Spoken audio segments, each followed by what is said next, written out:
Yohanes chapter 11. Yawaire yera Lazarus irival tuanga Betania ya. Toa Maria gaitar kapi mata ler tuanga.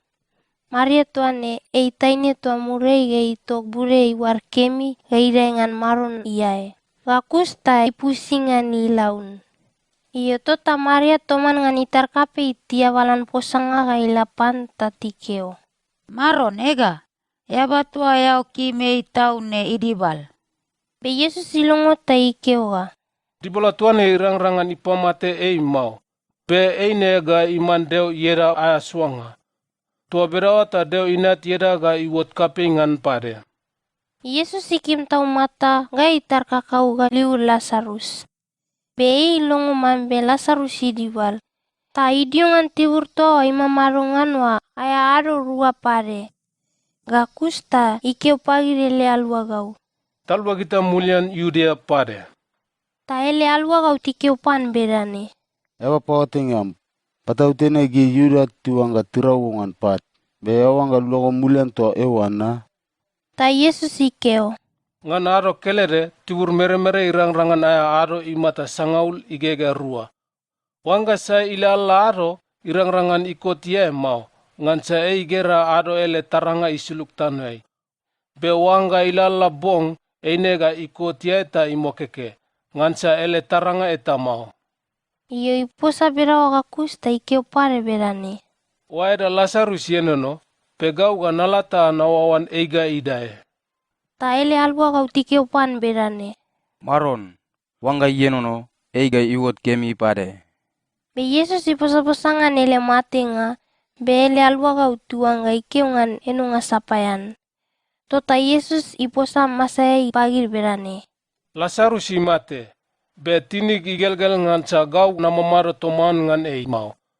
To berane ta irang-rangan gimi agere sawa dangaga nakado, ta lolomi matuangan gau. Be gita talapan.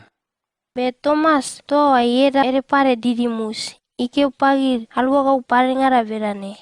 Kita talata tamate toman Yesus. Yesus ila iwo to ewa, ta igera mambe Lazarus yenono dengai aya aro pangena. Be Betani yenono bolo matere ngan Yerusalem. Aya marawa mambe kilomita tol. Tota gidiuda busa tilapan mata ga Maria ngan pataruinga lolor ngan liur ele matenga.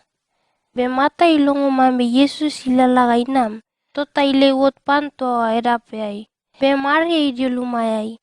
Ta mata ikeopan Yesus berane. Maron, man gaya mamado to eko, ta irang-rangan liu kimate ma. Tautonga mate, begau na atai. Labone pade wanga yau beta deo ngan sawadanga ga ilongogo. Ta Yesus ikeo pan berane. Lium ga ida mulian pare. Ta mata ikeo. Gau na atai mambe ga ida mulian toman ngan gid mate-mate to ngadawa ngan ado murei ga murei tau. Ta Yesus ikeo pan berane. Gau danga mulian ga marunga kemi ipu. Wanga sa ilolo matuangan gau, goibe, eiga imate, be mureita ida mulian ta imamaro. Wanga sa imata abibita, be ilolo matuangan gau, eiga irang-rangan imate mauga ilalagaila. Ea lolo matuangan posanga tuane pare. Ta ikeo pan berane. Be, tautonga Maron, gau lolok matuangan yau Kristus deo ina to suluga nam tano yai. Mata ike berawa kakus ta ilue mulian ta iba baitar kakau Maria ta ikamuritanga iberane. Bapawatenga aya ta inamne, be ibeta-beta ngane. Maria ilongo ta ira man-manai ga ilapan. Be Yesus inamiwo tuangai maitni. Mamarongan tibur tua mata ilewot pan nganwa. Be giryuda tua timamaro lumai toman ngan Maria ngan pataruinga ilolo. Tigera mambe ira man-manai tautai uot geila. Tota tinasiei ngan sa tiwangga eila dengai ngan tandanga tua ewa. Maria ilewot ngan tibur tua Yesus imamaro nganwa. Ta igera ta idolilawara ga isuluk iai puyai ta ikeo. Maron, man gaya mamaro tua eko ta irang-rangan liu gimate mo. Iyo Yesus igera itang-tang, gagir Yuda tua tinam toman nganei titang pare. To tai lolo kemi mau tai uru ei. Tai be tagir berane. Gimi adole isida. Tatikeo pan berane. Maron, nam tagera. Yesus itang. Tagir Yuda tikeo. Ega, ei kimi kapitao. Be parengara tikeo berane. Ei karo gir panua matar kila-kila ga tigera pare. Be ikamaro ga irang-rangan ilua ebatuane mau be mate. Yesus ilolo kemi mau tai uru ei pare. Tai lewo tua denga ewa. Be denga tua wa yenunungan bero ayaba waire. Be pat kape ipakala iawa. Idio ta Yesus ikeo. Aswa pat ga ilaluai. Be mata tua matenga tamariliu ikeo. Maron, labone waror paya mau gaiwot. Ngansa ini ado pange ayana. Ta Yesus ikeo. Gau nakeo pago ga ilana. Wanga yao lolo matua, eine yao ga gera deo ele taranga. Be matam nanan mau na. Tota tiso pat ke ilaluai. Ta Yesus imata ira buburiai ta ikeo. Apa, gau na posa kemi pago ngansa yao longo gau. Gau na ote mambe somsomi yao longo gau. Be nakaro posanga tuane ngan luanga git pono to timar marine. Ta irang-rangan tiwatai kemi ga lolor matua mambe yao sula gau. Iyo ikeo to bera wakakus ta ipoto lae kapei. Lazarus, ot ganam. Tota yawa to imatewa. Iwot gainam toman ngan malo toa tiga ukaungan iwage ga iyae. Ga malo toa ere pare timol ngan ilawora. Ta Yesus ikeo pagir. Apola gir malo tuana ta alongan eigainam. Gir Yuda busa toa tikia Maria ngan aro toa iwa tigera sawaranga Yesus ikaro. Tota lor matua ngan nei.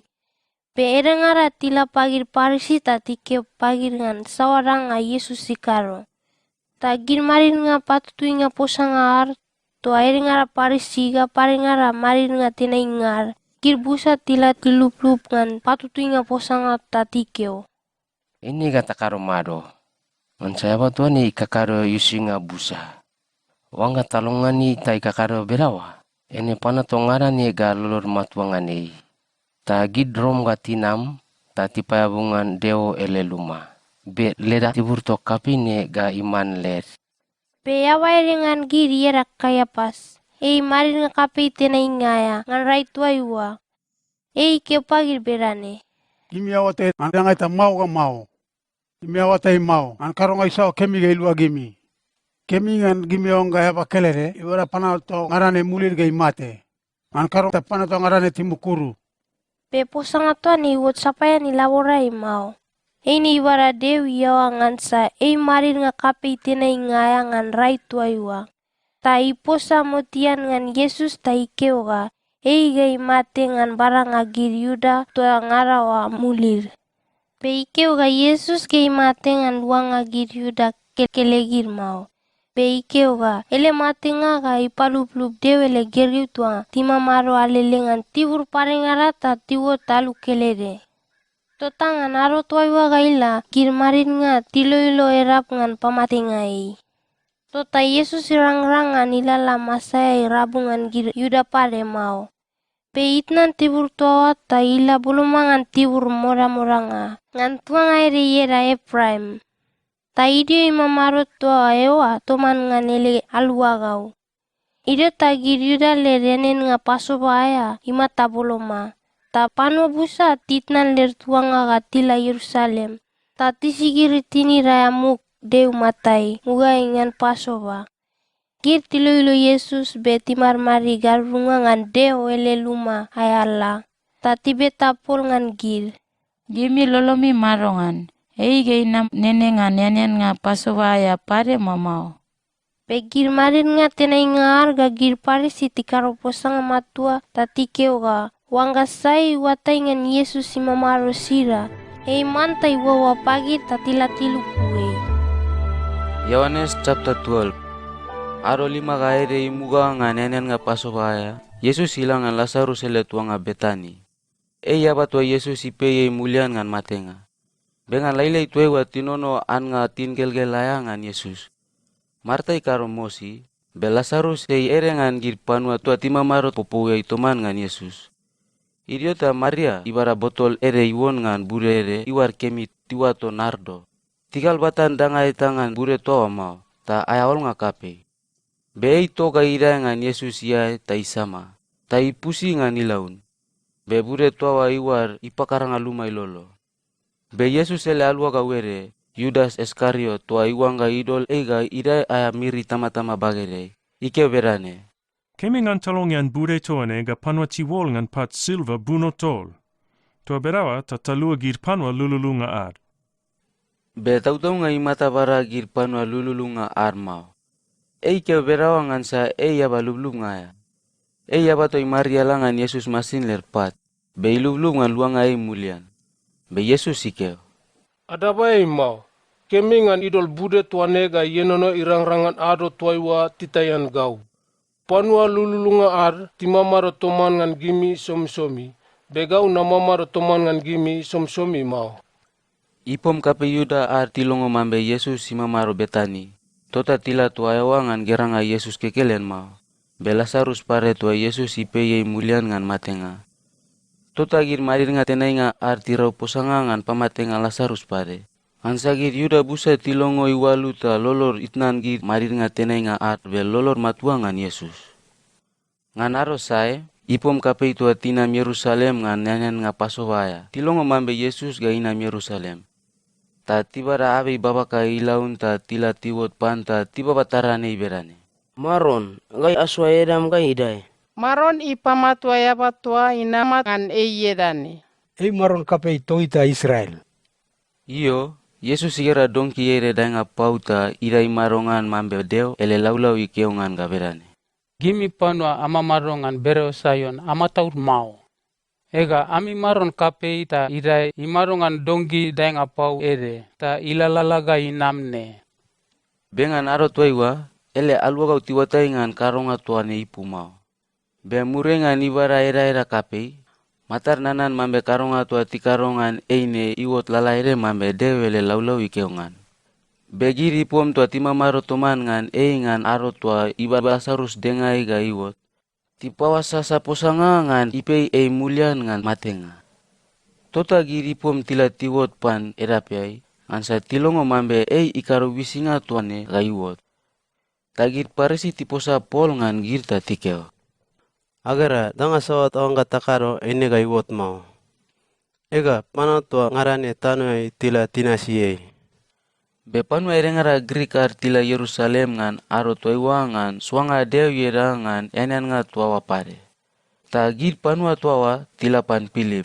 Eba tua Betsaida ya ngan tibur kape Galili. Ta tikeo pan berane. Yaba kaya kimagera Yesus.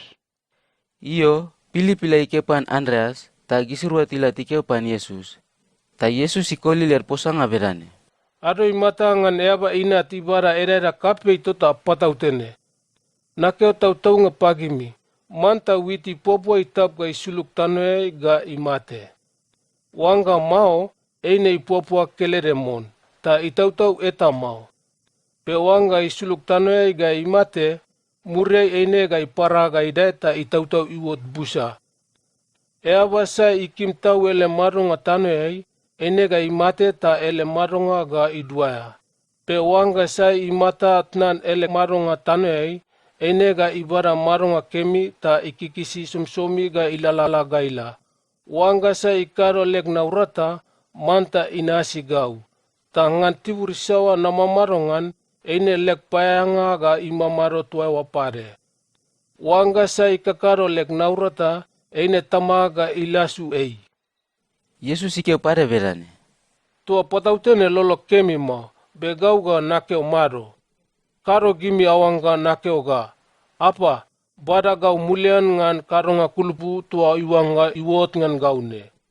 Ene nakaro posanga eta berane mau. Ngan sa gau nanam ngan ipu tota nene. Apa, soa yau edam. Be mole mau. Baba ngaire isuluk bubure ga inam taikeo. Gau na soka idaina, be ene ga na soa pare. Be gir ipom timar mari tu ayawa tilongo babanga tu awata tikeo ga Mariam baitang. Be parengara tikeo ga angelo ere iposapan. Ta Yesus ikeo. Babanga tuane inam ngan gau mau, inam ngan gimi. Labone eine deo ele aro ngan pamarir ngagit ponwa tanoya ngan posangat. Ta eiga isere yaba payamo tua imuga-muga ngan tano tua nega ila. Pewanga tiswa gau ta natnan tano ga narai, ene ga narara panabusa lolo ga tinampagau. Ei ikeo berane ngan paula nga posanga ngan matenga isawa eiga imatengan. Ta giri pom tikeo. Gai awatai mambe apu ikeuga, wanga Kristus inam, eiga imamado sumi-sumi ga ilalaga ila. Tota yau kamaro keuga gir manta tiswa yaba inat ga idai. Yaba inat saitua. Ta Yesus ikeo pagir berane. Taranga ga yenono pagimi mole mau. Manta alalangan taranga ngan adok kemi labone tua yenono pagimi. Ngan karota dorom inam ta irobi gimi. Bewanga sai ilala dorom, iwatai ngan tibur isawa ilalangan wa mau. Labone taranga yenono pagimi, manta lolomi matua ngan taranga, tagimi out panua taranga ami. Iyo, Yesus iposa berane ga kusta itnan gir ta imumul ngan gir. Tahu-tahu nga Yesus ikaro wisinga busa matarei, belolor matua ngan ei mau. Karunga tuane iwota iparangrang posanga ton Aisaya, eba ibara deo yawa mugai, ele posanga ga berane. Maron, eba eta ilolo matua ngan lemai posanga mau. Be eba eta iwata ikemi ngan naurata toa ipasolan uram kapene mau. Ngan ipu tuane lolor matua mau. Ngan sa Aisaya ibore posanga ere pare ga berane. Deo ikaro ga matar sususu, ga laborar irang-rangan ibada danga eta mau. Ngan karota matar inasi kemi, ga laborar ibada posanga, ta tipu lolor ga tinampagau. Toa berawa ta nakaro kemi gir, be ine mau. Aisaya ike berawa ngan sa igera Kristus ele taranga ta iposa-posanga nei. Be tau-tau nga marir nga busa tere lolor matua ngan ei. Be tiposa masai ngan mau, ngan sa timataur gir parisi. Ngan karota tisu gir ta tirang-rangan tilangan lumarari nga pare mau. Ansa tikim tau ngan gir panua tipakurungan gir. Be tinir ngan nasi nga erap tua dewi keo ga tinasi ngan baranga pakurunga. Idiota Yesus ipotala eta ikeo. Wanga sa ilolo matua ngan gau, eine ilolo matua ngan gau kekele gau mau. Be ilolo matua ngan eba tua isula gau ga nanam. Wanga sa igera gau, eine igera eba tua isula gau pade. Gau nanam tanoi mambe taranga. Tawanga sa ilolo matuangan gau, ene ga imamaro dodo mei mau. Bewanga sa ilongo lek posanga ga inasi mau, gau ga napamarid ngan posanga mau. Ngan sa gau nanam tanoe ngan pamarid nga panua ngan posanga mau. Be nanam ngan baranga git mulian. Bewanga sa ipul imur ngan gau ga ilongo lek posanga mau, sai ga ipamarid posanga tua gau na posangan, ene ga ipamarei ngan aro murega murei tau. Ngansa nanasi gau lek kimnga ta nakaro posanga tuane mau. Be tamak tu isula gau ga nanam, irendan pagau ngan sawa posanga nakaro. Ta napaula ele posanga. Be nawatai mambe tamak ele renren nga. Wanga yaba inasi, ene ga ikaro ta ibara maronga kemi sumsumi aya. Tota sawa posanga nakeungan, ene lalair mambe tamak keu ga na posanga. Yohanes chapter 13. Mugai nga nenen nga paso baya, Yesus iwatai mambe ele aro ngan nan nga tano tuane ga luenga mulian panitama. Tota iwotne. Be iki mele panua tua timamaro tano iwa kape itau ga irang-rangan ele matenga. Ngan bong tua iwa, Yesus asingara ele alua kau timamaro nga nenen nga paso baya. Be Simon Iskariot inat Yudas, yaba paya mau idol posanga motea nilaborai ngan dol nga Yesus ga ida ayamiri tama-tama bageriai. Yesus iwatai mambe itama idol danga tua ngarane ga ida ibagei. Ga iwatai pare mambe inam pan deo ga teta pare ilu emulian ga ilapan deo. Tota itnan popo enen nga aya ga idai. Ta itil ele pono nga mamarai, ga kusta ikau-kau malo pusinga aya ga ida irabuyai. Idio ta itok eu ga irurunga ngan tabla ta ibokongan ele aluagau air aya sigiringa. Ta ipusi air ngan malo pusinga aya to irabu ewa. Be inampan Simon Petrus, ta Simon ikeu pan berane. Maron, eu ga sigiri ai. Ta Yesus ikoli ele posanga berane. Labone ya watai kemi ngan sawadangan nakakarone mau. Be mure yau ga watai. Ta Petrus ikeu. Irang-rangan eu sigiri ai mau ga mau. Be Yesus ikeu pan. Wanga na sigiri ai mau, irang-rangan nabara anam eta ga ila pago mau. Ta Simon Petrus ikeu ga. Maron wanga birawa, sigiri ai kekelen mau. Be sigiri bage ga laburak pare. Ta Yesus ikeu pan berane. Eba sai ililiu ga kus, eine isigiri ya kekelen. Be ililiu pare mau, ngansa itin tua ngarawa aya muk eta mau. Ta gimi tinimi aya muk eta mau. Be nakeo berane ngan gimi tua ngarane mau. Be Yesus iwatai motean ngan sai ga idolei ga ira aya miri tama-tama bagereai. Tangan ipu tuane ikeu ga. Tinimi aya muk eta mau. Be nakeo berane ngan gimi tua ngarane mau. Yesus isigiri air ga kus, ta idol mulian ele pononga mamarai ta iluai mulian popowei. Ta ibetagit.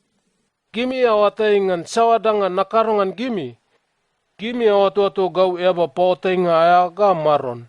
Eine tutui, ngan sa gau tota berawa. Gau ami maron ga eba pautai nga. Tota wanga gau na sigiri aimine, gimi pare manta asisigiri aimi pol ngan gimi tua labone ga ila. Ngan sa gau na pasolan karonga tuane pagimi. Tanakim gimi alata akaro lalaire mambe gau na karo ngan gimi. Nakeo tau-tau nga pagimi. Payanga irang-rangan iasal aya maron mau. Beyaba ato aya iasal aya marir nga tua isula eiwa mau pade. Labone gimi awatai kemi ngan karonga tuane ipu. Tota wanga anas nasi kemi tau ngan gimi. Gau nakeo ngan gimi tua ngarane mau. Panua saparua nasio, ene nawatai ngan gid. Be deo ele lau-lau aya posanga ga iwa tau-tau nga berane. Ewa ian an nga toman ngan gau, eiga isua iaeta iwad gau. Patau tene nakeo pagimi motean, ngan karonga tuane iwot. Ta mure wanga iwot, gimi ga lolomi matua mambe gau eine ei. Nakeo tau-tau nga pagimi. Wanga eaba eta itini gelgel ngan baranga eaba saitua nasulai, eine ibara gau pare. Pe eaba saitua ibara gau, eine ibara gau kekelegau mau. Be ibara eaba tua isula gau pare. Yesus ikeu berawa ga kus ta inaman mambe ilolo kemi mau ta iwawa ngan posanga berane. Nakeo tau-tau nga pagimi, edengan gimi ga idol gau ga narai ag isat bagerei. Be ele alua kau matar nono pol ngan git, be lolor ere ga ere ngan sa, tiwatai ngan eba sai tua iposa-posa ngan wa mau. Be ere ngan git alua kau eine eba tua Yesus ikim-kime itau. Ei mamaro boloma tau ngan Yesus tua isalewa. Ta Simon Petrus imatai nono ei ta ilawara but-kabut ngan keonga pan berane. Betai sai tua. Iyo. Alua kau toa ikepa ga ilapan Yesus ta idol ilabora ga idaigo ga ita ibetai. Maron saitua. Ta Yesus ikeo. An nga ilia goa eine ga nagasi ga idurunga ngan sul. Ga kusta nabarapan. Eine eaba tota eko. Idio ta igasi an nga ilia tuawa ga idurunga ngan sul ta ibarapan Yudas. Simon Iskariot inat. Mure ngan Yudas ian an nga ilia tuawa. Satan idurunga iloliai. Ta Yesus ikeupan Yudas. Sawadanga ea wanga karo man-manai. Beaba ita tua popoe wa iwatai ngan posanga ipu tua Yesus iposa pan ngan wa mau. Be Yudas e yaba imariala ngan Yesus masin le rapo. Ta ere ngara ngan git tiari mambe Yesus isula e ngan ol nga sawaranga tikim ngan yanan nga tuawa. Mau be ibara luanga eta ka ila pagir panua lululungar. Iyo, Yudas ia nan nga ilia toa gakus, tota iwot ga ila, betibur bong. Yudas ila gakus ta Yesus ikeo. Labone eba inat ibara eda kape, gapare deu ibara eda kape ngan eba inat ele naurata. Tawanga deo ibada edaira kape ngan eba inat ele naurata, eine deo ga isua eba inat yeda ngan ele naurata pare. Be eine ga ikaro man manai. Le gergeu, gau ga namar tuman ngan gimi mole tau mau. Gimi ga ailo gau. Ta pusanga tua nakeo pagi yude mugai, eine nakeo lalaire pagi miga berane. Ngan tibur tua gau nalangan, eine irang-rangan gimi anam tua patautene mau. Apu pau ere gau nabara pagi miga berane. Manta lolomi ikim-kim pol ngan gimi. Akaro berane lalaire mambe gau lolog ikim gimi. Karunga kim ngaya manta yenono rabu ngan gimi. Tangan karunga tuane, git pono to ngarane ga tiwatai kemi mambe gimi gau leg alwa gau. Be Simon Petrus ibetai. Maron eau ga la sida. Ta Yesus ikoli ele posanga berane. Ngan tibur tua nalangane, irang-rangan eo nasi gau labone mau. Be murei ga eo nasi gau ta langan. Ta Petrus ibetai pare. Maron ikamaro ga narang-rangan na nasi go labone mau. Gau ga namatengan luanga go pare. Be Yesus ikeo. Tautau nga eo ga matengan luanga gau. Nakeo tautau nga pago. Kokako ga itang maitne, be eo ga paisya mo patol ngan watai gau mau. Yohanes chapter 14. Yesus ikeo pare berane. Lolomi ere ga ere param. Lolomi matua ngan deo ga lolomi matua ngan gau pare. Ngan tamak ele luma, aya bobo busa yenono. Ta gau nala nakoromot bobo etangara motean ngan gimi. Bewanga pusanga tuane tautau nga mau, irang-rangan napusa pagimi berane mau. Tawanga nala nakoromot lemi bobo ga kus, ene ga nalua ga mulian ngan baranga gimi ga anam pagau. Tua berau ta tibur tua namarungan, ene gimi pare ga amamaro toman ngan gau tuewa. Be gimi awatai ngan erap ila ngan tibur tua gau nalangan. Be Thomas ikepan berane. Maron, gaya watengan ala sida mau. Tota gaya watengan erap marungan tala tuaiwa. Ta Yesus ikepan. Gau erap, ga posanga tautau nga, ga marunga kemi ipu.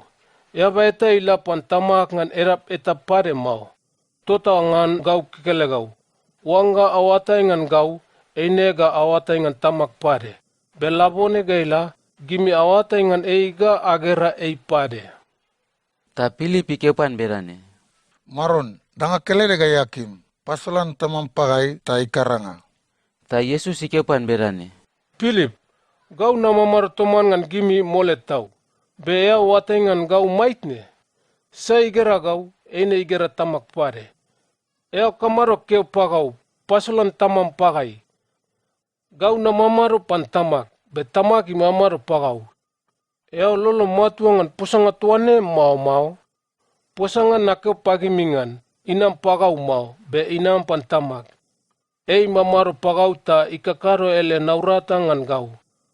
Manta lolomi matuangan gau ta awatai kemi mambe gau namamaro pan tamak, ga tamak imamaro pagau.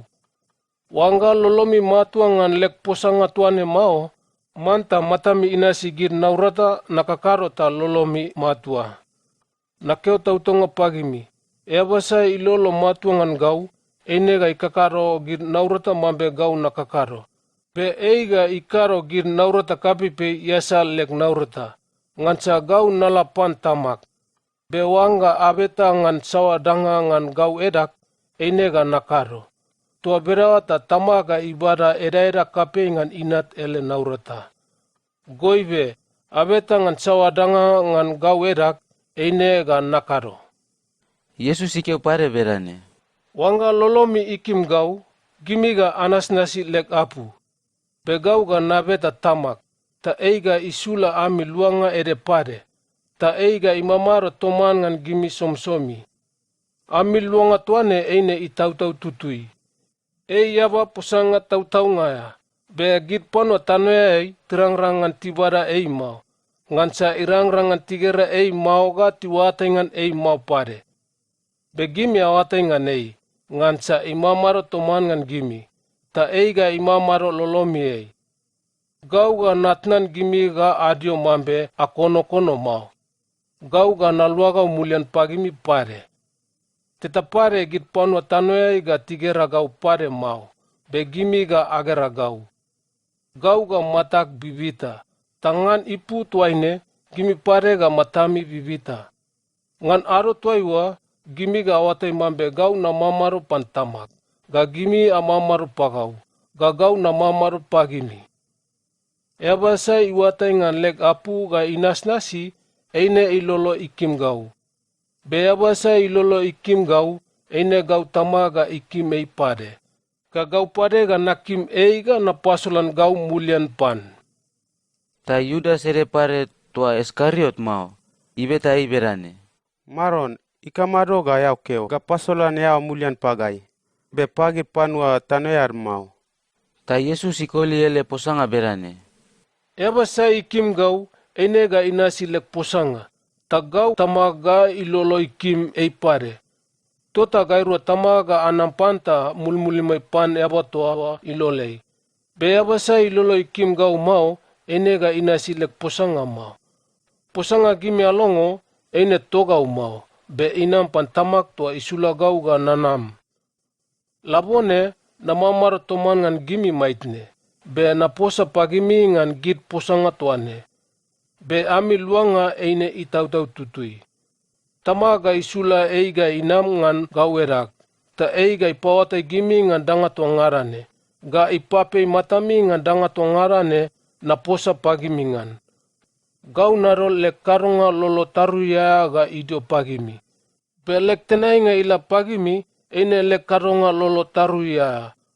Lolo taruya tuane, nabara pagimi mambe git panua tanoei artiba bara pagimi mau. Lolomi edega ede padam, be amataur mau. Gimi alongo lek posanga mambe gau ga naknan gimi ga nala. Ga kuista na luaga mulian pagimi pare. Ta wanga lolomi ikim gau, ene ga tinimi igelgel ngan sa gau nala pan tamak. Pe tamak ei kape ngan gau. Karunga tuane iwot maitne, be gau nake pagimi motean ngan. Tawanga mure iwot, gimi ga lolomi matuangan gau. Gau ga naposa pagimi mole tau mau. Ngan sa eba payamoto imugo-mugo ngan tano tuane ta inamne. Be e ura etangan karunga danga etangan gau mau. Be gau na karo danga tongarane lalairi mambe tamaki ke pagaungan. To berawa ta git panua tanoyai tirangrangan tiwatai mambe gau lolok ikim tamak.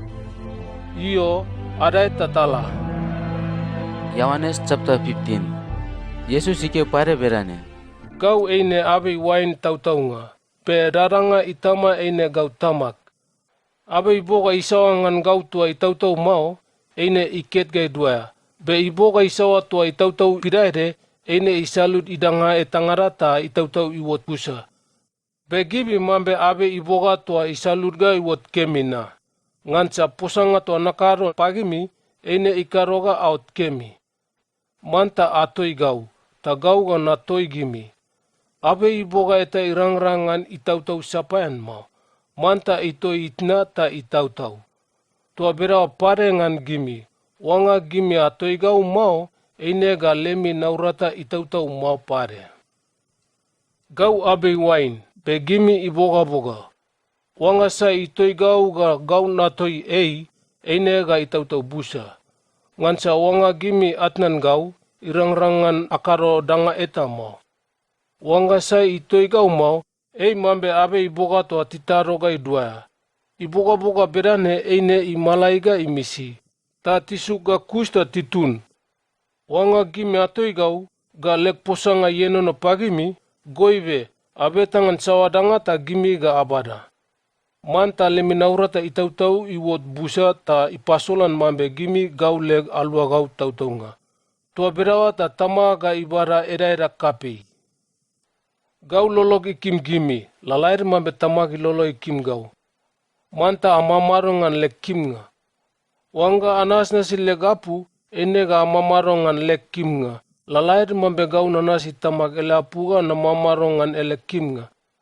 Nakaro git posanga tuane pagimi ngansa nakim lek tin gelgel yenono pagimi. Ta lemi tin gelgel tuane ga ila iwot lai. Gau leg apu eine ga berane. Manta akim kim pol ngan gimi. lalair mambe gau na kim gimi. Wanga sa i kim iwaiwai ta ilongyan eiga i matengan luanga gir. Ele karonga kim nga tuane i wot kapitau. Kim nga eta pare rangrangan iasal kim nga tuane mau. Be wanga anas na sileg apu gimi eine waiwaek.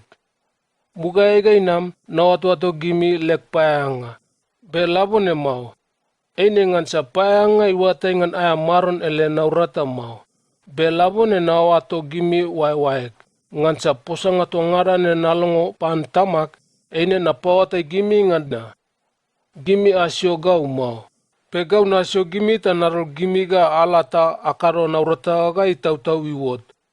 Be lemi naurata itautau tuane ga ienono to berawa ga ilalagaila. Pe sawa danga gimi abeta tamak ngan gawerak eiga ibara pagimi.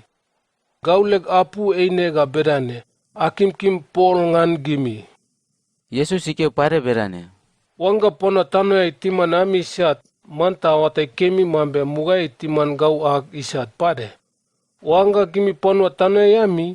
Eine git pono tano ya ar ga tikim gimi. Betautau nga gimi tano ya ami mau. Gau nasyo gimi ta adio rol ngan git pono tano ya ar. Tangan iputwa ine timan ami isat. Matami nanan pusanga nakaro pagimi ga berane. Payanga teirang-rangan iasal aya maron mau.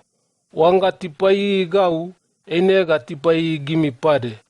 Pe wanga tinasi gau le pusanga, ene ga tinasi gimi lemi pusanga pade. Pe tiwata ingan eaba tua isula gau ne mau. Tota tikaro karunga papai ma tongarane ngan gimi. Ngan sa lolomi matua ngan gau erak. Wanga nanam ta nakaro tamakele pusanga pagit mau. Ene ga led idil eta paya mau ngan pulunga murid ngan gau mau.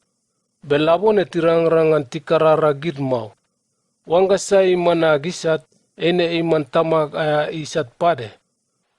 Muga ega inam, yabete ikaro git wisinga mambe gau nakakaro rabu ngan git mau. Tawanga nakaro git wisinga tuane mau, ene led idil eta paya mau ngan pulunga murid ngan gau mau. Belabone tigera git wisinga ta timan gau ag isat ga tamak aya isat pade. Pekaronga tuane iwo tai parangrang pusang ede tibode ngan led apu ga bedane. Gir led ipu eta mau, be timan agisat. Be ami luanga tua itau tutui, eia ba pusanga tau ngaya. Gau ga nasula ita ila pagimi. Einam pantamak, tawanga einam, eine ga ipaula pusanga ngan gau. Be gimi pade ga paula pusanga ngan gau. Ngan sa gimi amamar tuman ngan gau tua mugai gainam. Yohanes chapter 16. Nakaro git posanga tuane pagimi ngan sa tinik ngan danga eta ikaro ga gimi atap ngan lemi karo nga lolo matua ayama. Be gir ga tisu gimi ta irang-rangan alup toman ngan gir ngan ler luma raringaya pade mau. Be ngan aro ede gainam, saparua tipamate gimi, ene ga tiwanga karonga tuane iman le tenai nga ilapandeo. Ene ga tikaro berane ngan sa tiwatai ngan gau mau ga tamak mau pade. Belabone nake pagimi ngan gidanga tuane. Tawang ga iwot, ene ga mataminanan mambe nake pagimi ngan motean. Muga ega inam, nakaro git pusanga tuane pagimi mau. Ngan sa gau na mamaro toman ngan gimi. Yesus ike pare berane. Tetapare gau nalapan eaba tua isula gau. Be etangan gimi ibeta gau ngan nala sida mau. Be nakaro git pusanga tuane pagimi. Talabone lolomi isat kapei. Be nakeo tau nga pagimi. Gau natnan gimi ngan lemi kemi aya. Gau manta nala. Ngan sawanga nala mau.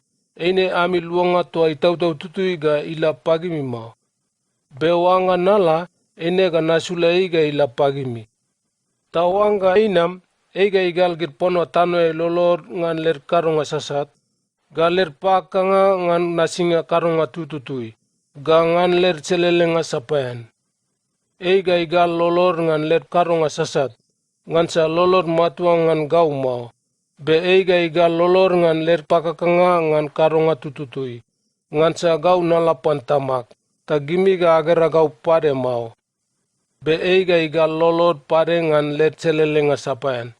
Ngan sa yaba payamo tua imuga ngan tano tuane, deu irau posanga motean ngan aya panas nga. Gaulek posanga busa maitne ngan keo nga pagimi, pe patautene irang-rangan laborami ibara mau. Bewanga yaba posanga tautau nga ya tua itautau tutu inam, eiga ipanasi gimi ngan posanga tautau nga tua ngarane.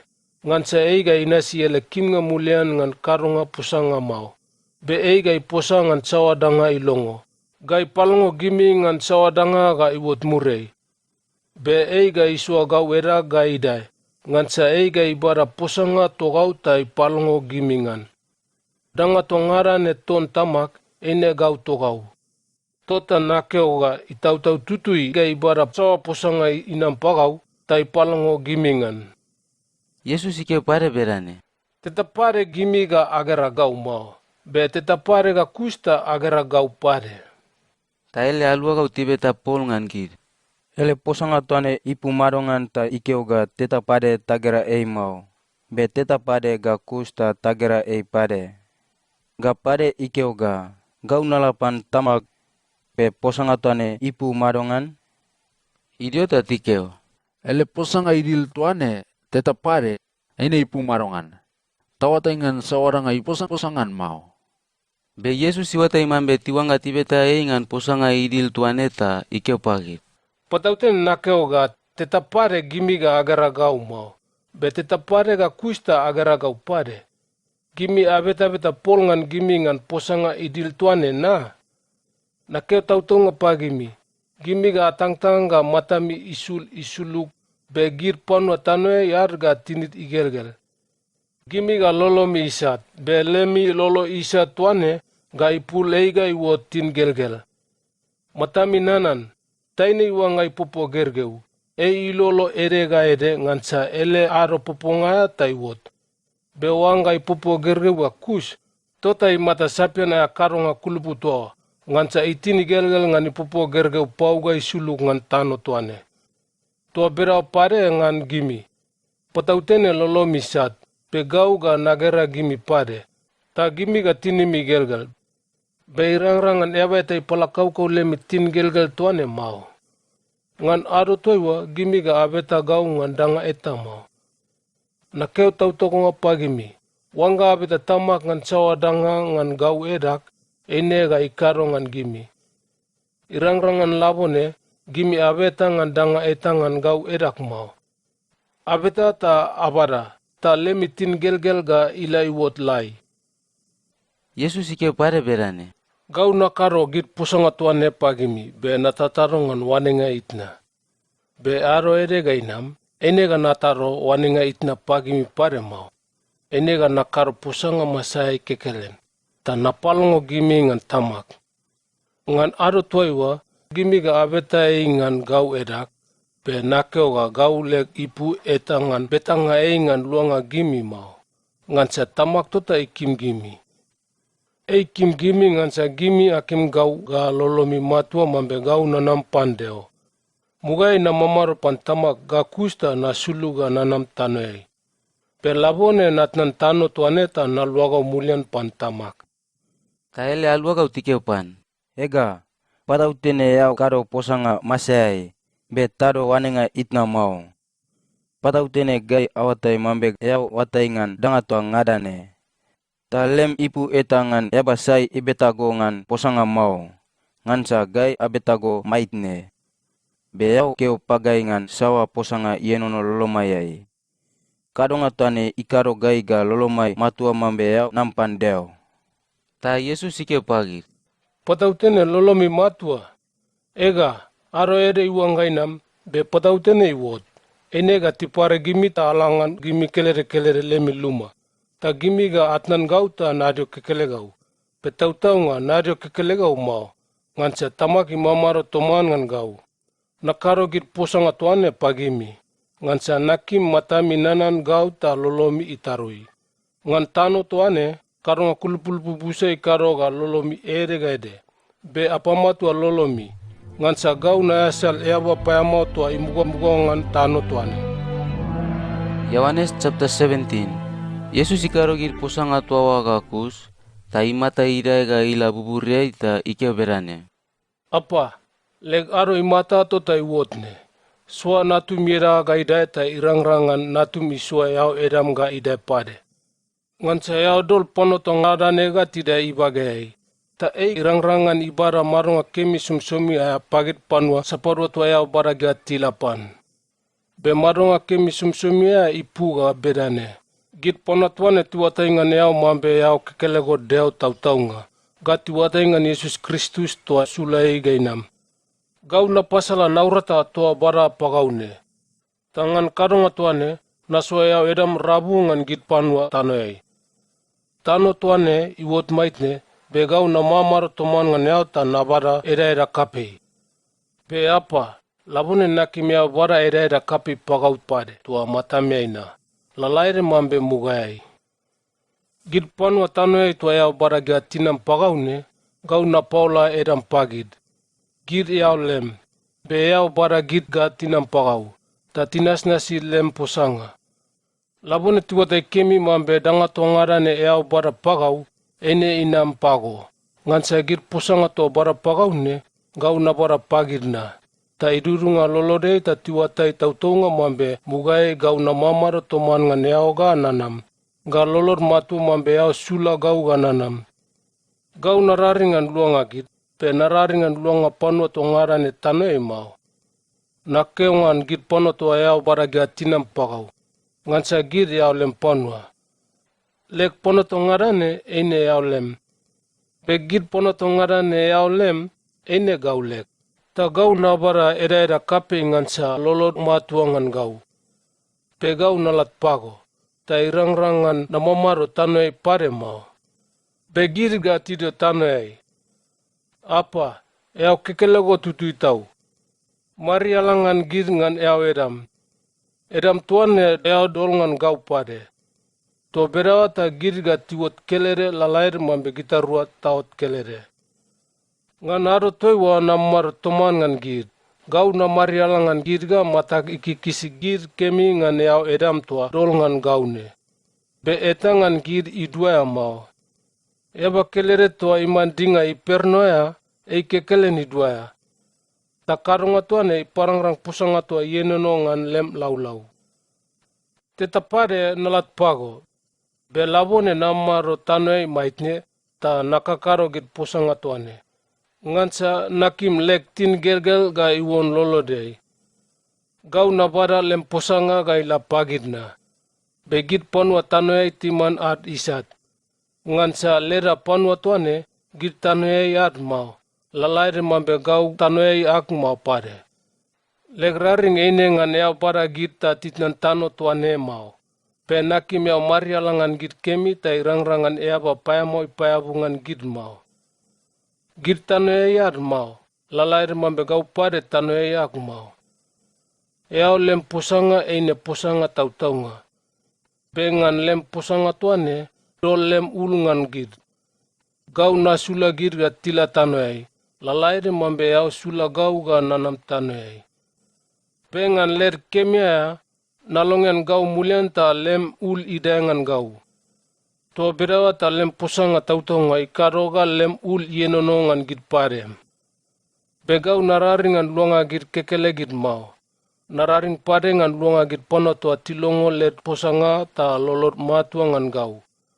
Apa nararing te irangrangan gid pono to busane lolot kelere lalaire mambe yao maro pagauga gau na maro pago. Ngansa nakim gid pade ti maro pagitarua.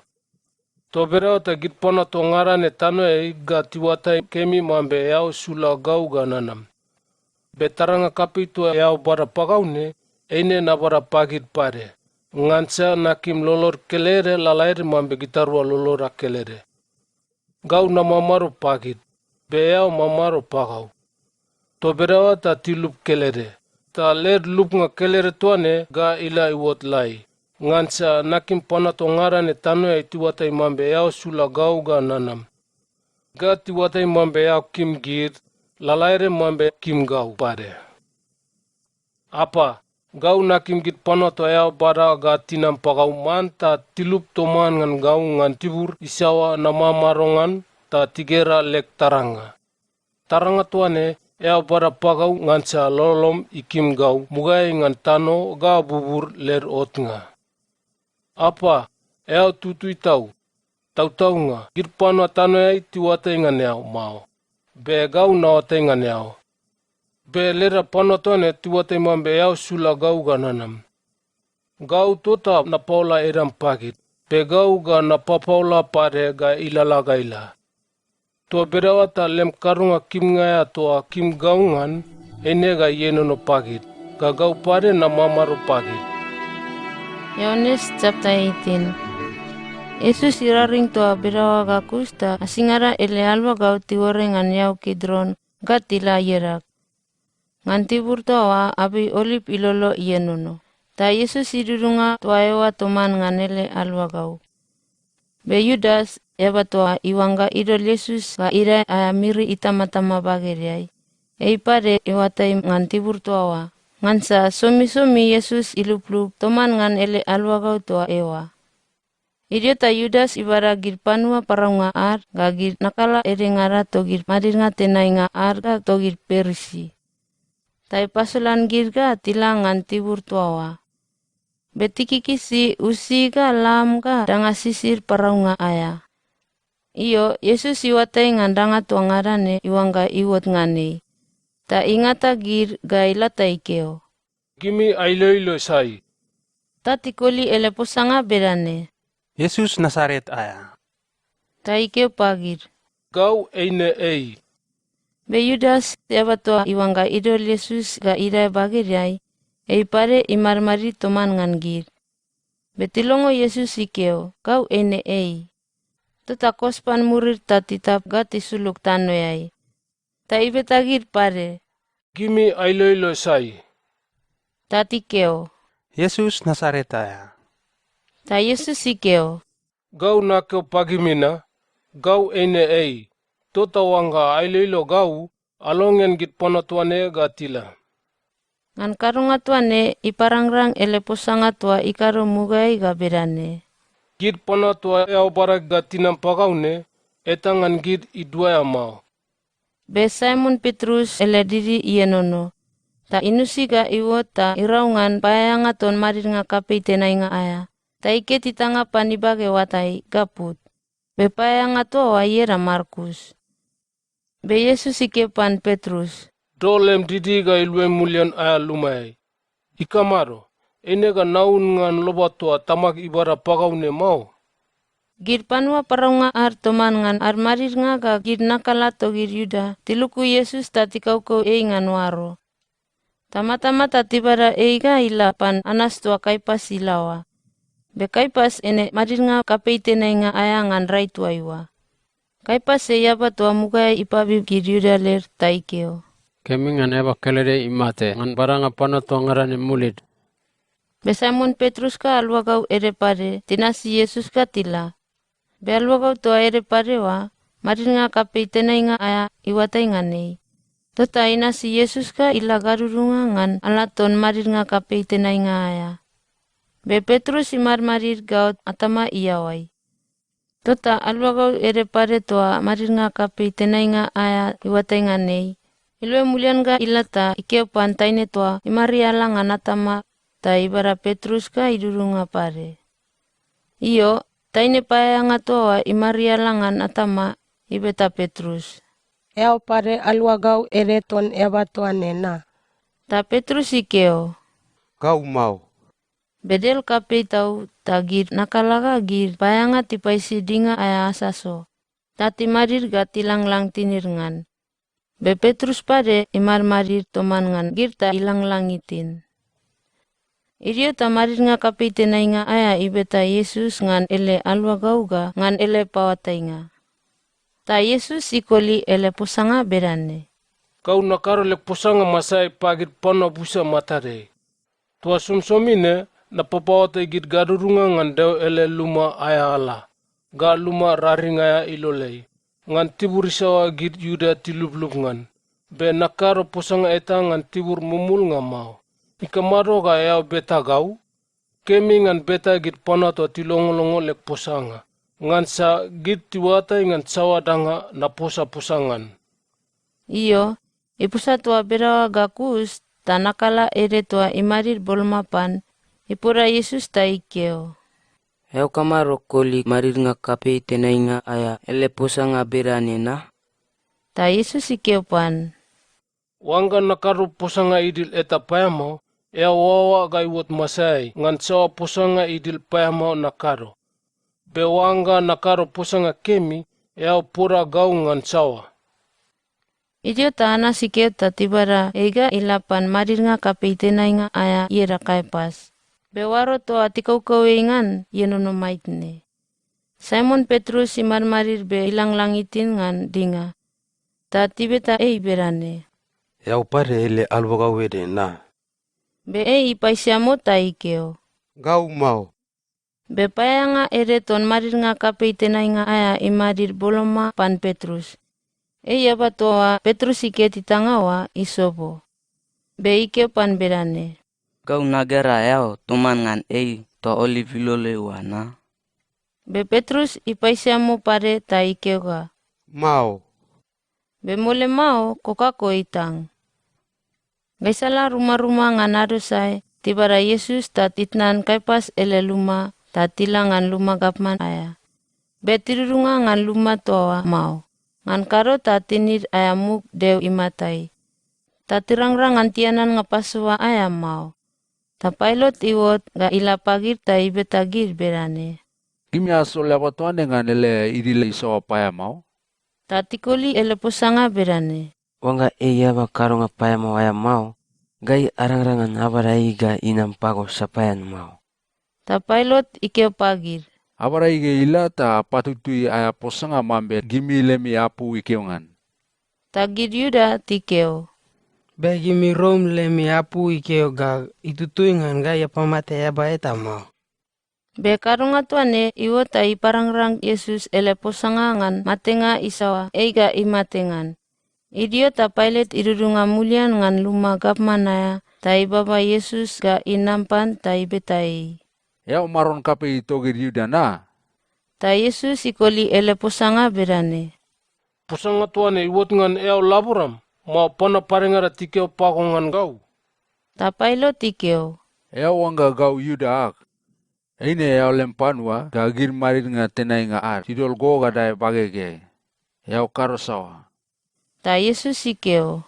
Ea baeta tanoe idol gau ga naut maron kapei ne mau. Wanga gid ea baba tidol gau ga naut maron kapei, eine ga lek payanga ti parau alangan gau. Ngan karota narai pagit yuda bagedei. Betau-tau nga, ea bato idol gau ga naman maron kapei ne, tanoe aya mau. Ta pilot ibetai. Tota ea umaron kapei na. Ta Yesus ikeo. Ea keo ga gau maron kapei. Tipopo gau ga nanam ngan tano tuane ngan karunga naurata ga waine. Eine ngan paulanga posanga tautau nga. Besaparu tinasi posanga tautau nga, girti longolongo lingek. Ta pilot ibetai. Posanga tautau nga ine sawadanga. Pilot ikeo berawa kakusta iwot mulian ga ila pagir yuda ta ikeo. Gau naot ngan ele irile ta payama mau. Bengalemi nasinga ngan yanan nga pasawaya. Gau narang-rangan nalongan yaba saitu agimi asio ta itna luma panas ngaya. Tota akim nalongan maron kape ito gimi yuda ta ila pagimi. Ta tingangar pare berane. Mau. Manta longen Barabas ga inam pagai. Be Barabas ikaro paraunga pagir gapman. Yohanes chapter 19. Idio ta pilot ikeo ga tibara Yesus ga tila ta timui-muyei. Tagir panwa paraunga ar tibara warwaru aya gigi ta tipol ga iwot mambe nakala togir mamaron kapepei ta tirol ga ira ilapurai. Betirol puno nga singsingya tere ga bil ga ira nganeit mambe gir mamaron kapepei ler. Betilapan ta tikeo. Aro kemi maron kapei togir yuda. Tati pura-purai. Idio ta pilot iwot ga ila pagir pare ta ikeo. Ega gau ga nawarai ta iwot ga inam pagimi. Ta awata imambe gau naot ngan ele idile ta payama mau. Ta Yesus iwot ga ila. Benakala tua tikaru ngan waro-waro aya gigi ienono ilaburai maitne. Be pononga tua singsinga tere ga bil wa yeno no pare. Tapailo tikeo pagir. Ega, ewa tota eko. Irio tagir marir ngatena inga ar, gagir nakala tigera eita tingangar berane. Apa toto ei? Apa toto inga nabi tabala? Tapailo tikeo pagir. Kimi abarai da patoto inga nabi tabala. Begau naot nga nele idileta paya mau. Tagir Yuda tikeo pan. Gaile mai apu ere ikeo ga ei manta imate. Ngansa ikeo ga ei deu inat. Be pilot ilongo posanga tuane ta imataur kapi. Ta idurunga mulian ngan lumagap manaya ta ibeta Yesus. Yau siram. Be Yesus ikoli ele posanga eta mau. Ta pilot ikeupan. Marongan. Yau koli elek posanga mau. Gau era kapi irang-rangan nalongan go gala. Ganarang-rangan patotonga go nganabita wala.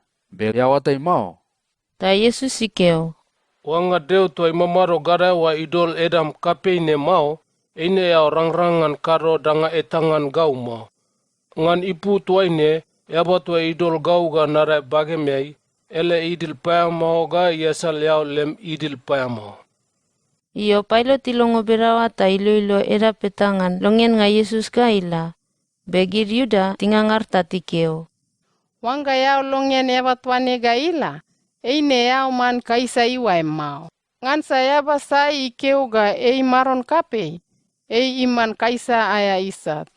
Be pilot ilongo berawa tata ibara Yesus ta iwot gaila. Be ei idio imarongan mul patutuinga posanga ayangan tibur toa tila lopat bawanga mambe erap. Be tiwatok tibur toa wa iera gabata ngan posanga Ibru. Be aro tuai wa ene Yuda ler aro koromut nga aya toa imuga ngan aro paswa aya. Ewa aro imata boloma ngan aro bar. Be pilot ikeo pagi Yuda. Ega ami maron kape itu ta eko. Begi tingangar tatikeo. Pamatei. Patoto inga nabi tabala. Ta pilot ibe tagir. Gimi yakeo ga na patoto ami maron kape ingan abi tabala. Begir marir ngatena inga artikeo. Amai maron kape eta pade mau. Kaisa kekelen. Iyo, tota pilot idol Yesus ka ira bageria ngan patutunga ngan abi tabala. Tibara Yesus ka ila, be ibisi abi tabala tua itun. Ta itnan tunga ka ilangan tiburere, tuato tibur laborara itu tuaya. Dengan pusanga Ibru tuato Golgota. Ngan tibur tua tipato to ingan abi tabala wa. Tipato panarua pare tuman ngane. Ere yarak, ere pare yarak. Yesus rabu. Pepala tike wa tibore posanga ere. Ta tirol ga ire ngan aya abita bala. Posanga ka berane. Yesus Nazaret aya marun kape ito gid Juda. Ta gid Juda busa tikera katiwato posanga tuawa. Ngan sa tibur to tipato to ingan wa. Ene boloma tuangai. Kat pilot tike wa tibore ngan posanga Ibru ga Rom ga Greek. Begit marir ngatena inga togir Juda tilapan pilot atikeo. Ya bode marun kape togir Juda mau. Bemanta bode posanga ga bedane. Ya batuane ikeo ga ei marun kape togir Juda. Be pilot ikeo. Sa posanga nabore ine yenono. Yo git pano parong tipato to Yesus ngan abi tabala ga kus. Tatibara le danga sirga tipota ga iwot pange. Tagit kelere tibara anar. Betibara itina pononga mamarae. Tatigera mambetisai malo ilia ngan karunga pononga tua mau. Betiwawai kai wot malo kelere mon. Tagit panonga paronga tiposa pol ngan gita tikeo. Tataka pononga tuane mau. Kemi ngan takaro sali-salinga ngan sionga ya basai ga ibada. Bekarunga tua wai parangrang pusanga ere yenno ngan dewele laulau. Pusanga ka berane. Gir tipota ler danga sisir ta iman ler. Be titaro danga sali-sali ngaya ngan sionga ya basai ga ibara lek pononga. Begit pana paronga arti karutu ta berawa. Begit taine to ati mari buloma ngan Yesus saya abita bala. Ine Yesus itna ga itna itarga kau. Kamaria to klopas yerawa. Kamaria pare tuanga Magdala aya. Yo Yesus igera fitna ga alwa kau to ikim ikau te mari buloma. Ta ike panitna belane. Tain kapei. Ea watuana eo natum. Be ike pan alua kau toa berane. Ega. Taine tuana e autnam. Tota ngan aro tuai wakaila, alua kau toa ibara eigeila, tai Maria langan ei. Kakusta Yesus siwatai mambe ele naura toto ngara wakus, ta ikeo. Marumian kau. Ikara posanga tuane, ta iparangrang posanga ere yenanongan deo ele laulau. Be au patere iwungan wain isul meleuleonga, yenano boloma. Ta tibara asile taraya, ta tilolongan wain toa. Kakusta tia urgairengan abe isop iboga, ta tilolgaire Yesus yawai. Yesus itoba wain toa kakusta ikeo. Tota kusne.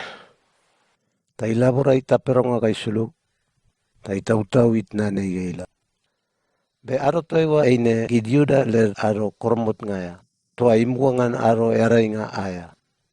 Be aro erainga aya toa eine aro kapei.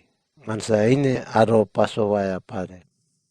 Toa berawa ta gidiuda tiningan panua patir. Yenonongan abi tabala ngan aro toiwa mau. Tota tikeo pan Pilate. Ngan kornga panua aeri tuatua. Ta irangrangan timate manmanai. Ta tibara patir kaila. Tota git panua paraunga ar. Tilata tiko reaba toa imugawa ya ituatua. Kaya bair pare tua itututu toman ngan Yesus. Yo tinampan Yesus be tigera ei Mateo. Ta tikoria mau. Be apa paronga ere igali karkare ngan ido. Ta mole mau sing toman ngan yau ilele ga iwot. Be apa tigera danga toa iwot ne. Labone ipaula posanga ka ibore ngan sawa danga igera. Be ele posanga ine tautonga. Ta ei pare iwata imambe posanga toa ikaro ne tautonga. To berawa ta gimi pare harangrangan nolomi matuangan. Ngan sagidanga toa iwot. Ta iparangrang posanga ere yenonongan deo ele laulau ga berane. Irangrangan ituatua eta krau mau. Be deo ele laulau aya posanga ere pare ikeo ga berane. Girga matarino no eaba toa tigalei ngan iro. Irota Yosep Arimatea ibeta Pilate ngan ilongen Yesus ipat ta ibara. Ansa ei aluaga were ton Yesus. Be imataur git Juda. Ta imura nele karonga lolo matuaya. Ta Pilate ilongo. Tota Yosep ila ibara Yesus ipat ka inam. Be Nicodemus. Ebata muga ila igera Yesus bong. Ai pare inam. Be ibara bude iwar kemitua. Tibul ngan abe meri tekea. Ga alos itekea. Bude toa aya kulupu iwot mambe kilo sangaul tol. Tota gisurua tibara Yesus ipat. Ta tisamangan bude toa. Kakusta timol ngan malo kemi-kemi. Mambe ki juda le nasinga somsomi. Ngan panua mate-mate patir. Pe bolomangan tibur toa tipato to Yesus ngan. Daranga ere yenono. Be daranga toa aya denga pawere. Tido lebeta ipat ngan maitne. Tota tidol Yesus ipat tuawa. Ngansa tibur boloma, kapare, ene gijura ler aro koromot ngaya. Toa imuangan aro erai ngaya. Johannes chapter 20. Kaga itakai ngan aro toa inasi aro erai ngaya. Ta Maria Magdala aya, ila dengai pe tibur doro maitne. Ila ta igara pat kapi toa ipakala denga yawa. Inonoi mulai mau. Tota ilaro kelapan Simon Petrus, ga alua kau ere pare toa Yesus ikim kimei ta ikeo. Tibara maroni pat dengai ga ilao, begai awatai ngan tiroli pat siramau. Yo tota Petrus ka alua kau toa ere pare wa tila dengai. Kisurua tila laroga tila, be alua kau ere pare, ilaroga yasal Petrus ta imuga dengai. Ta italolo ga idudunga dengai. Ta igera malo toa timol ngan Yesus ipat yenono. Be idudunga mau. Ga kusta Simon Petrus ilaro muria iga inam. Ta isalasala idudunga denga ilole. Ta igera gid malo yenono. Ga igera malo ere pare toa timol Yesus ilaborangan. Be malo toa wa yenono toman ngan malo parengara mau. Yenono rol ngan tibur ere pare. Be mambe yaba ere ikop. Tota aloga were pare toa imuga dengai, ei pare idudunga ta igera ga ilolo matua. Tautau nga deo ele laulau ikeo ga Yesus manta idai ulian ngan ele matenga. Pengan aro toiwa, gid alua gau ti watai ngan maitne. Ta gid alua gau ti loa gid mulian tuangai. Maria imarit gaut ngan denga ta itang-tang. Itang-tang maitne be italologa idudunga dengai. Ta igera angelo rua be ledanga sisi bode-bode. Gid ti mamarongan tibur toa mugaya Yesus sipati yenonongan. Erepan ilabora be erepan yai. Ta tibeta ei. Taine, yau tang-tangan sawa. Ta ikeo pagisirua. Tibada ak maron ipat gaila, penawatengan tidole isirama. Ei karo posanga toa gakus, ta ipule ipanimur ta igera Yesus imar-marit. Be ei watai mambe apa toa Yesus mau. Ta Yesus ikeo pan berane. Taine, eo tang-tangan sawa. Eo ilo-ilo sai. Be ei wanga apa toa imarialangan daranga ta ikeo pan berane. Yaba, wanga yabada ei gaila, keo pagau ngan yau dol ei sida, tagau ganala nabada ei. Ta Yesus iposangan gidlinger berane. Maria. Yo Maria ipuli mata gailapan, ta iposangan gidlinger ngan posanga Ibru berane. Rabonai. Posanga toa na ipuga berane, yaba pawatai nga am. Ta Yesus ikeopan. Eo sibo gau param. Ngansa nadaiga nalapan tamak maitne. Be lapagir waiwaik ta palongo gir ta keoga. Gau ga nadaiga nalapan tamak ga gimi tamami. Ei gawak deo ga gimi ami deo pade. Yo Maria Magdala aya ilata ipalongo gira alua kau berane. Gau nagera maron. Ka ipalongo gir ngan posanga toa Yesus ikeopan ngan pade. Gir alua kau timatau gir maridinga to gir Yuda. Tati saisa let luma aya atama. Tati dio timamaro garurunga. Bebongan aro toa inasi aro erainga aya. Yesus inam ta imari rabungan gita ikeo. Lolomi itaroi. Ikeo berawa ka kus ta ipasulan ibage ka ikarkare pagit. Tota gir alua kau tini digelgel ngan geranga maron. Ta Yesus ikeo pagit pare berane. Lolomi itaroi. Gau nasula gimi ga ala. Lalaire mambe tamagi sula gau. Yo ikeo berawa ka kus ta iuso yawa uru ka irengan gita ikeo. Abara itau-tau tutui. Wanga gimi asamum gir panua ler karunga sasat. Eine deo pade ga isamum ler karunga sasat. Be wanga asamum mau. Eine deo ga isamum ler karunga sasat mau pade. Thomas toa yera ere pade Didimus. Ei erengan gir alua kau sangau ligega rua. Be imamaro toman ngan gid. Ngan aru tuai wa Yesus sinami wot pagi dua mau. Tagid alua kau parengara tikepan. Gaya gera marono. Be ei keu pagi. Wanga nagera tibun tua tipat toto ibage ngan wa mau. Gan narol bage igonga kai dudunga ngan mau. Gan narol bage kai dudunga ni karkare tibun mau pare. Ene irang-rangan lolok matua mau ga mau tau. Yo aro lima ka rua ilaga kus. Tagid alua kau timamaro luma ilole pare. Be Thomas pare imamaro toman ngan gid. Gid tisai-sai atama ka matua. Be mole mau Yesus inam ta mari rabungan kita ikeo. Lolomi itaroi. Ta ikeo pan Thomas. Nam dol bagem igonga nene ta gera bagek. Be bagem inam ta dolgai dudunga ngan karkarek aya tibun. Lolom ruangara mau. Manta lolom matua. Ta Thomas ikeo pan. Eo ak maron ga ak deo. Ta Yesus ikeo pan. Eo gera gauta lolom matua na. Be kemi tau ngan gid panua toa tigera gau mau. Be lolor matua. Yesus ikakaro wisinga parengara busa. Iman kilala toa ele alua kau matarei. Be kau nabore ga irengan laulau tuane mau. Be posanga toa nabore ne. Eine irang-rangan ilua gimi. Ta lolomi matua mambe Yesus ei Kristus toa deu inat.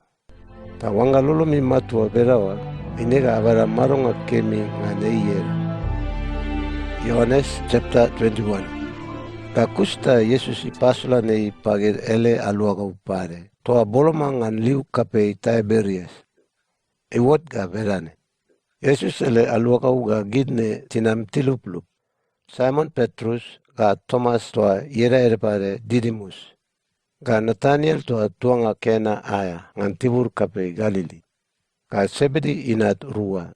Ga alua gau rua pare ton Yesus.